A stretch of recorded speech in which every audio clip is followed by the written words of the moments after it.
Hello friends, welcome to our channel. और हम बात करने वाले हैं डिक्सन टेक्नोलॉजीज के बारे में, जिसकी लेटेस्ट क्लोजिंग हुई है 3371 पे। स्टॉक जो है इसमें भारी गिरावट यहाँ पे दिखाई दे रही है। सपोर्ट लेवल के आसपास ये जो था, तो यहाँ से क्या ये स्टॉक एक पुल बैक दे सकता है? अगर पुल बैक देता है तो क्या यहाँ पे हमारे लिए एग्जिट की राय रहेगी, या फिर यहाँ से फिर से हमारी अप ट्रेंड रैली जो है ये कंटिन्यू कर सकती है? उसके बारे में हम यहाँ पे डिस्कस करने वाले हैं। तो देखिए, एक कंपनी जो है ये होम इलेक्ट्रॉनिक अप्लायंसेस सेक्टर से बिलोंग करती है। मिड कैप कंपनी है। मार्केट कैपिटल है इसका 20,006 करोड़ का।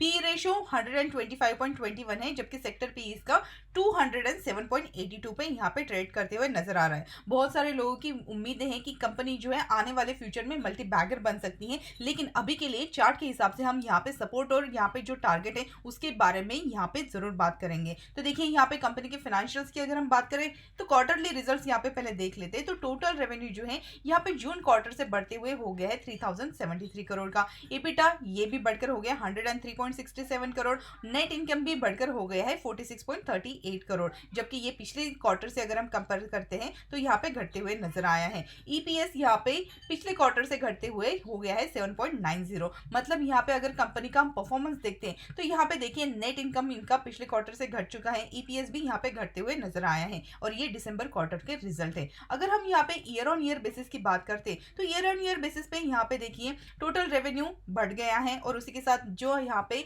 नेट इनकम है ये भी बढ़कर हो गया 159.79 करोड़ का। ईपीएस भी बढ़ के हो गया 27.45।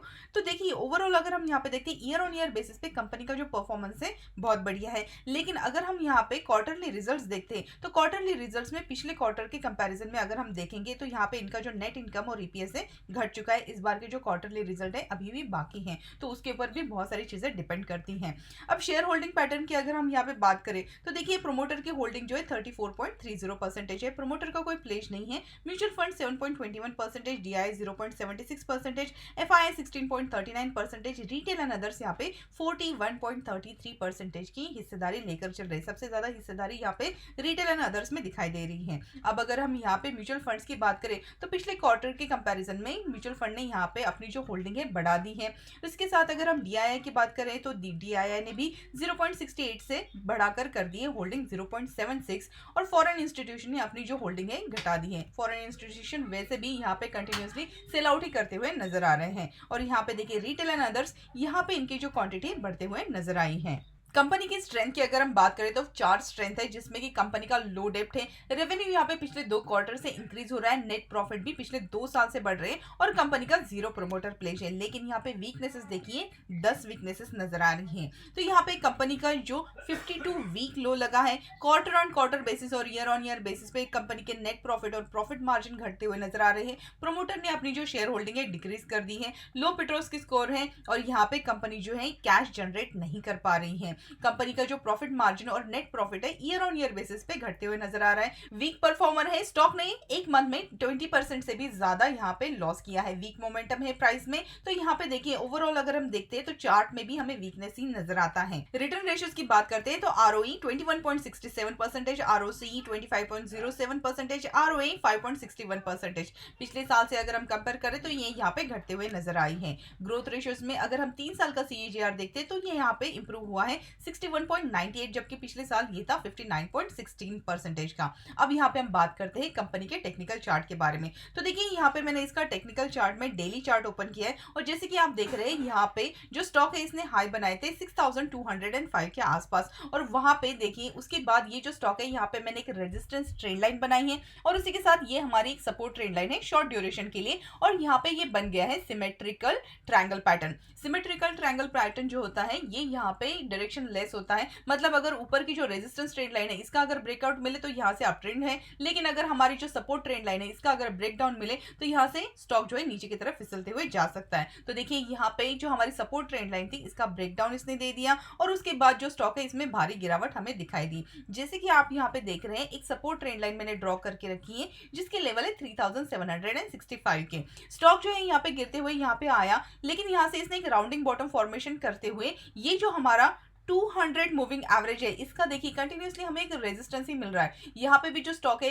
200 मूविंग रेजिस्टेंस को है, इसको क्रॉस नहीं कर पाया। फिर से इसने यहाँ से सपोर्ट लेते हुए कंसोलिडेशन किया, लेकिन फिर से हमारा ये जो लेवल है 4750, इसको ये क्रॉस ही नहीं कर पाया, क्योंकि देखिए यहाँ पे एक हमारे लिए एक रेजिस्टेंस बन के आ रहा है। यहाँ पे अगर मैं एक ये ट्रेंड लाइन ड्रॉ करती हूँ तो देखिए ये हमारे लिए जो ट्रेंड लाइन थी एक सपोर्ट की थी, और ये सपोर्ट जो है ये इसने तोड़ दिया, और यही सपोर्ट हमारे लिए अब रेजिस्टेंस का काम कर रहा है। और एग्जैक्टली उसी लेवल के बाद हमें देखिए ये जो स्टॉक है नीचे की तरफ फिसलते हुए नजर आ रहा है। अब देखिए यहाँ से आगे क्या, तो हमारे लिए नेक्स्ट जो सपोर्ट था वो था 3765 का। ये जो सपोर्ट है ये इसने सपोर्ट भी तोड़ दिया है। मतलब अभी मैं सारी ट्रेंड लाइन जो है इसको हटा देती हूँ ताकि आपके लिए एक पिक्चर जो है वो क्लियर हो जाए। तो देखिए हमारे लिए सबसे पहला ये सपोर्ट था, ये टूट गया, और यही सपोर्ट हमारे लिए एक रेजिस्टेंस का काम करने लगा, और वहां से फिर से रिवर्सल देते हुए हमारे लिए जो एक सपोर्ट था 3765, इसका भी इसने ब्रेक डाउन दिया है। अब यहाँ पे अगर हम चार्ट पैटर्न की बात करते हैं तो देखिए चार्ट पैटर्न में ये यहाँ पे बना रहा है एक हेड एंड शोल्डर का पैटर्न,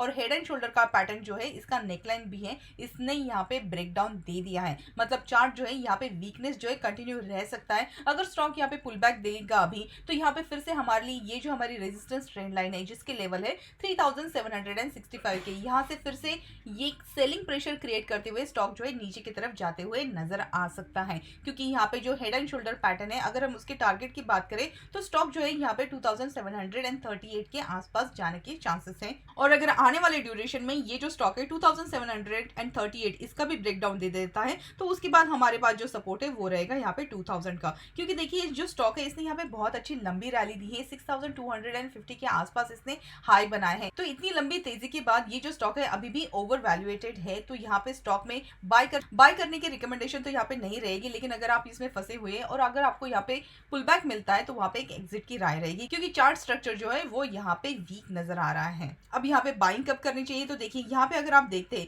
2019 के बाद, मतलब ये जो स्टॉक है यहाँ पे 430 के आसपास से ये जो स्टॉक है देखिए इसने ऑलमोस्ट 2 साल में बहुत ज्यादा रिटर्न्स कमा के दिए हैं इन्वेस्टर को। तो जिन लोगों ने यहाँ पे नीचे के लेवल है यहाँ पे अगर बाय किया होगा तो वहां से यहाँ पे डेफिनेटली उन्होंने यहाँ पे जो स्टॉक है इसको डंप करना शुरू कर दिया, और यहाँ पे प्रॉफिट बुकिंग या फिर सेलिंग प्रेशर के साथ ये जो स्टॉक है नीचे की तरफ जाते हुए दिखाई दिया है।